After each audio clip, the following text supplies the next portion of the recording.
Surrounded by thousands of cheering families, 22-year-old Emily isn't celebrating.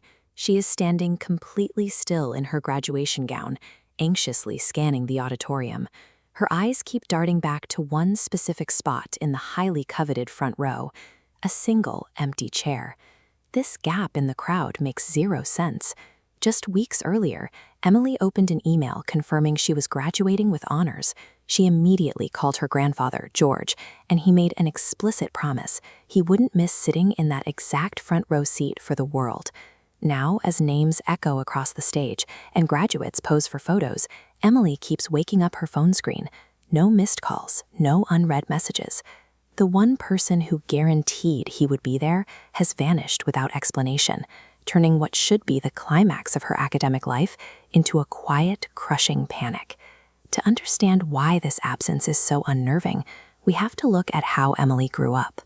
When Emily was young, her parents struggled to make ends meet, taking on extra shifts at work just to keep the lights on. George stepped directly into that gap. He became her daily safety net. He was the one holding the back of her bicycle seat, and the one sitting at the kitchen table every night, patiently untangling her math homework. If you walked into his kitchen, you could barely see the refrigerator doors. The metal was completely obscured by years of Emily's perfect report cards. He built an unbroken 20-year pattern of showing up for every milestone. That historical data makes an unexcused absence on graduation day statistically impossible. George functioned as the load-bearing pillar for Emily's entire academic career. The moment the ceremony ends, Emily skips the celebrations and rushes straight to her childhood home to find out what went wrong. She opens the front door and immediately stops. Her mother is waiting in the entryway, crying. Her mother doesn't explain.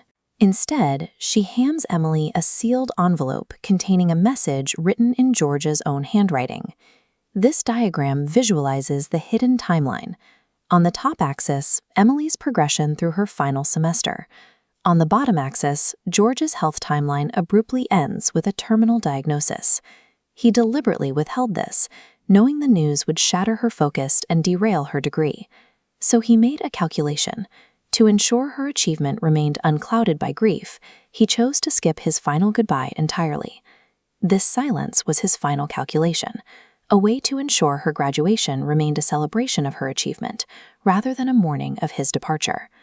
At the very bottom of the envelope, Emily finds one last piece of physical evidence. It's a ticket stub for Section A, Seat 1, the exact chair that sat empty in the auditorium.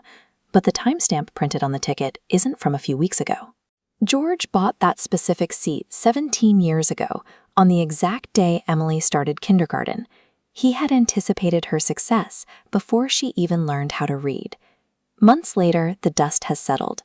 Emily walks into a classroom, setting her bag down for her first day as a teacher.